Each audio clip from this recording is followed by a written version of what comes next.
small update lang for our Pokemon collection. So, we've added some new cards on our collection. So, here are the samples. So, nagkaroon tayo ng ibang cards. So, nadagdagan tayo. So, for example, ito kasi yung mga existing cards natin ngayon. So, ito, we have the Marshadow. Ito, kakabili ko lang, I bought it online. So, Japanese card siya. So, I thought to myself na pwede na muna yung Japanese. Total, maganda naman. And it's much cheaper compare sa English. So, here, so another not card that we bought online. So, ito, another Marshadow Japanese. So, here na. So, ito na yung naging collection natin. So, here's another Marshadow. Ito, mura lang to from Mega Evolution. So, na-pull natin siya. And from a Trick or Trade. And first ever cards that I bought. So, it's a refresher lang. And then, of course, like I said, nagko-collect din tayo ng mga Darkrai. So, unfortunately, nabenta na natin yung V-Star na Darkrai. So, ito na yung natitira. So, 3 na lang. So, ito. So, mga common cards lang naman siya. Ito, isa sa mga, the second card that we bought ever. And this one, another Darkrai. So, also, here are the Rayquaza cards natin. So, ito. So, I bought it online then. And then, this one. So, ito yung mga nabili natin online. So, nadagdag. And also, ito yung mga existing na kasi natin. So, we already have that one. And this one. So, also, nakabili tayo online ng Rayquaza V. Ito kasi isa is Rapid Strike. So, English siya, while this one is a Japanese card. So, ito na yung mga personal collections natin. And also, may mga nabili din tayo online. So, like this. So, also we have the Lugia Break. So, nabili ko siya online and I'm planning to sell it again para madagdagan yung collections natin kasi medyo wala na tayong budget. Si Guplin from the hit natin na nakuha sa Stellar Crown.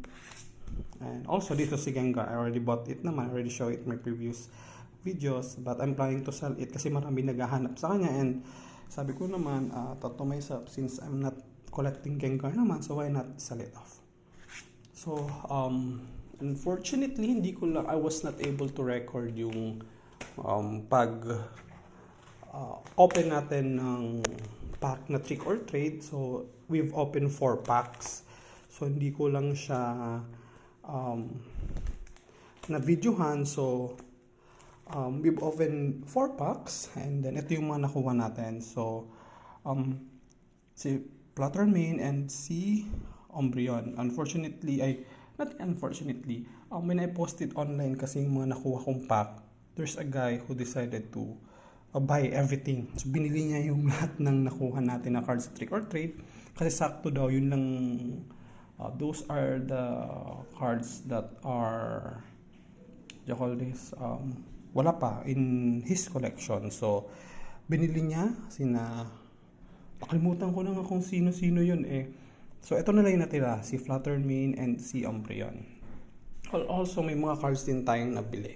So, ito yung mga nabili natin online. So, isa-isayin natin. Sinurprise pa talaga yun. So, we have Giratina V. So, Japanese. So, lahat to Japanese. This one. So, you have the Giratina V-Star. Ogerpon. The Grass one. We also have the Rock type. And also, we have this one. This is the Water type. So, ito yung mga Japanese cards that we've collected. And also, we bought a Heatran V online. Actually, sa Facebook lang. And then, Eternatus Radiant. And also, meron tayong Hawlucha online.